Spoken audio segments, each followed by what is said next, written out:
నమస్తే. ఈరోజు మన స్టూడియోలో ప్రముఖ ఆధ్యాత్మికవేత్త ఆస్ట్రాలజర్ బ్రహ్మశ్రీ సుభాష్ శర్మ గారు మనతో ఉన్నారు. గురువుగారితో మాట్లాడేద్దాం. నమస్కారం గురుగారు. శ్రీమాత్రేనండి. గురుగారు, నవంబర్ మాసం విశేషంగా మీనరాశి వాళ్ళ స్థితిగతులు ఏ విధంగా ఉండబోతున్నాయి, ఎలాంటి పరిస్థితులు ఎదుర్కోవాల్సి ఉంటుంది, ఓవరాల్గా వీళ్ళు ఎలాంటి జాగ్రత్తలు తీసుకోవాలి ఈ మాసం? తప్పకుండా తెలియజేస్తానండి. ముందుగా ప్రేక్షకులందరికీ శ్రీమాత్రే నమః, శ్రీ గురుభ్యో నమః. నమో దేవ్యై మహాదేవ్యై శివాయై సతతం నమః. నమ ప్రకృత్యై భద్రాయై నిహతాం ప్రణతాస్మిత.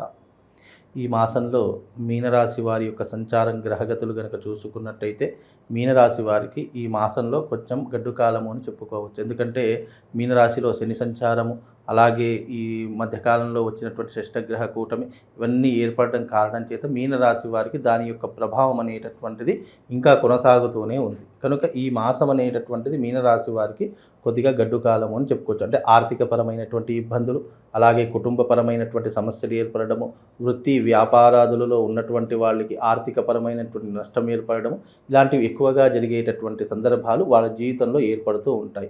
ఎవరైతే మీనరాశి వారు ఉన్నారో, అలాగే రేవతి నక్షత్ర జాతకులు కావచ్చు, ఉత్తరాభాద్ర నక్షత్ర జాతకులు కావచ్చు, వాళ్ళది కూడా మీనరాశి అవుతూ ఉంటుంది. కనుక ఈ నక్షత్ర రాశి వాళ్ళు, అలాగే ఈ రాశి ఉన్నటువంటి వాళ్ళు తప్పకుండా ఈ మాసంలో ఖర్చులు అధికం కావడము, కుటుంబంలో కలతలు ఏర్పడము, ఇలాంటివి ఎక్కువగా జరిగేటటువంటి సత్సంబంధాలు ఎక్కువగా జరుగుతూ ఉంటాయి.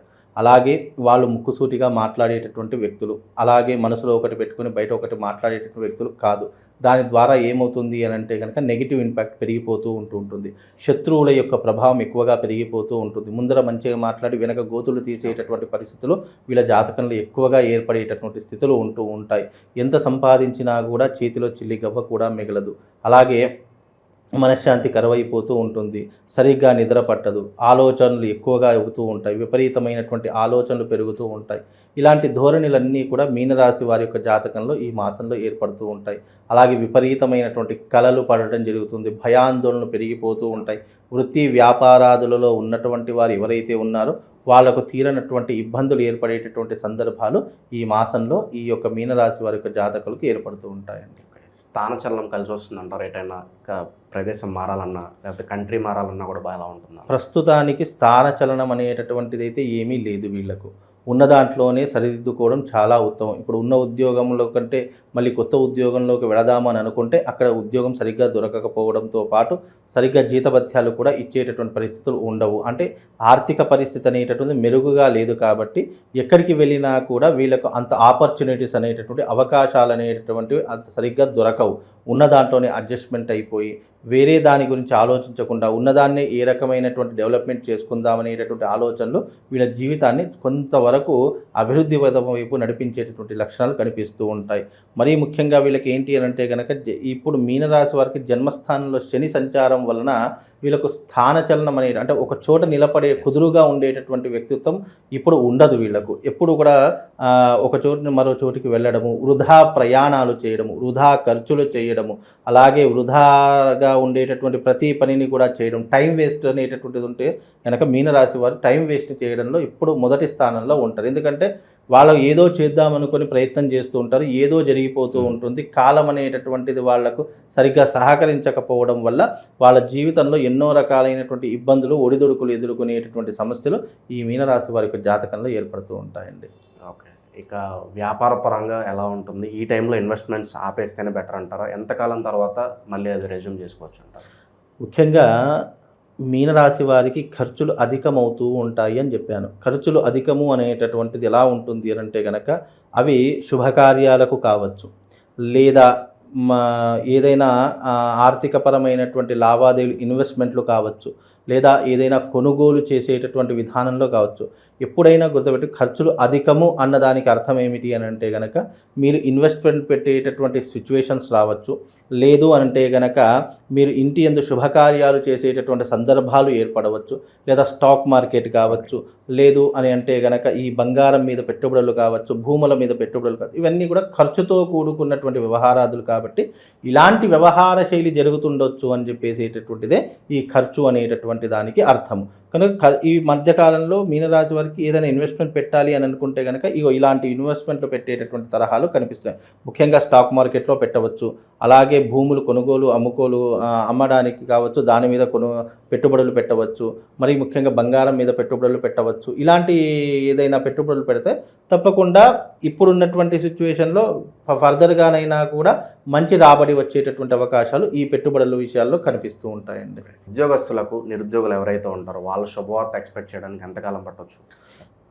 ఉద్యోగస్తులకైతే ఉద్యోగ అవకాశాలు అయితే తప్పకుండా ఉంటాయండి. ఎందుకంటే జన్మజాతకంలో శని ఏర్పడినప్పుడు ఏమవుతుంది అంటే కనుక కష్టపడతారు, ఫలితాన్ని అయితే తప్పకుండా పొందుతారు. కాకపోతే ఆలస్యం అమృతం విషం, అంటే ఆలస్యం అమృతం విషము అంటే కనుక ఏదైనా కూడా ఆలస్యం జరిగింది అంటే అది తప్పకుండా మనకు ఒక శుభాన్ని ఇస్తూ ఉంటుంది. మరీ ఎక్కువ ఆలస్యం అయింది అంటే అదే విషయంగా మారుతూ ఉంటుంది. కనుక ఇప్పుడున్నటువంటి పరిస్థితుల్లో తప్పకుండా వీళ్ళు శుభకార్యాన్ని అయితే చేసేటటువంటి అవకాశం ఉంటుంది, శుభవార్త వినేటటువంటి అవకాశం ఉంటూ ఉంటుంది. మంచి ఉద్యోగ అవకాశాల కోసం కష్టపడి ప్రయత్నం చేస్తే కనుక తప్పకుండా ఫలితాన్ని పొందేటటువంటి అవకాశం మాత్రము మీనరాశి జాతకులకు తప్పకుండా ఏర్పడుతుంది. ఇక ఓవరాల్గా ఎలాంటి పరిహారాలు బాగుంటాయి అంటారు గురుగారు? మొదటి 20 రోజులు మనకి నవంబర్లో కార్తీక మాసం ఉంది. విశేషంగా ఎలాంటి పరిహారాలు ప్రజెంట్ ఉన్న గ్రహస్థితి బట్టి వీళ్ళు చేసుకుంటే బాగుంటుంది? ముఖ్యంగా మీనరాశి వారికి ఏమిటి అంటే గనక పరిహారం ఏదైనా చేసుకోవాలి. జన్మజాతకంలో శని ఉంటుంది కాబట్టి వాళ్ళు కరంగలి మాల ధరించుకోవడం. కరంగలి మాల ఎందుకు ధరించుకోవాలి అని అంటే కనుక 2 విషయాలు చెప్తాను. ముఖ్యంగా నెగిటివ్ ఇంపాక్ట్ నుంచి బయటపడడానికి, అలాగే ఆర్థిక పరంగా బలాన్ని పుంజుకోవడానికి, కుటుంబ సమస్యలు ఏవైనా ఉంటే వాటిని మెరుగుపడడానికి, మనల్ని కంట్రోల్ చేసేటటువంటి ఒక యంత్రం ఏదైనా ఉందంటే అది కరంగలి మాల అని చెప్పుకోవచ్చు. అంటే కొన్ని వస్తువులలో ఉన్నటువంటి శక్తి ఏ విధంగా ఉంటుంది అంటే కనుక మనిషి యొక్క భావోద్వేగాలను తగ్గించేటటువంటి ప్రభావం ఎక్కువగా ఉంటుంది.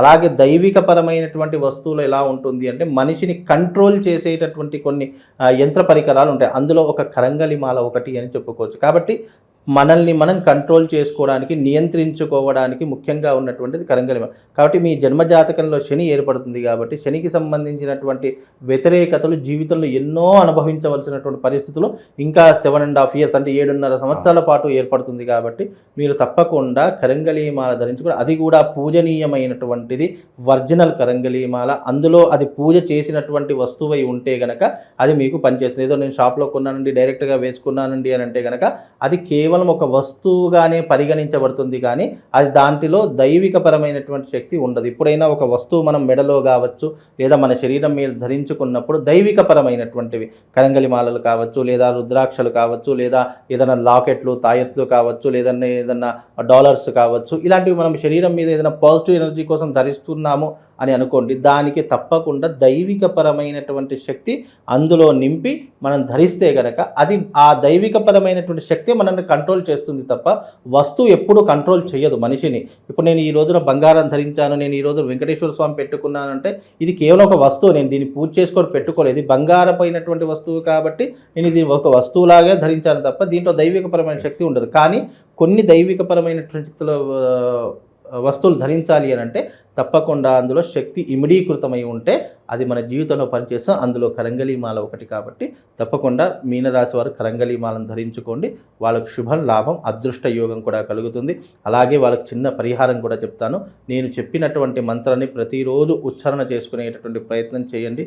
ఓం నీలాంజన సమాభాసం రవిపుత్రమిమాగ్రజం ఛాయా మార్తాండ సంభూతం తం నమామి శనైశ్చరం అనేటటువంటి మంత్రాన్ని ప్రతిరోజు 108 సార్లు ఉచ్చారణ చేసుకోండి. మీ మెడలో ఏదైనా మాల ఉన్నా కానీ, లేదా మీరు కొత్త కరంగలి మాల తీసుకుంటా అన్నా సరే ఆ మాలను పట్టుకొని 108 సార్లు, దాంట్లో 108 పూసలు ఉంటాయి, ఒక్కొక్క నామం చెప్పుకుంటూ ఆ యొక్క 108 పూసలు కాగానే దాన్ని కళ్ళకద్దుకొని మళ్ళీ మెడలో వేసుకునే ప్రయత్నం చేయండి. తప్పకుండా దాని ద్వారా వాళ్ళకు శుభం, లాభం కలుగుతుందండి. చాలా బాగా వివరించారు. ధన్యవాదాలు. శుభ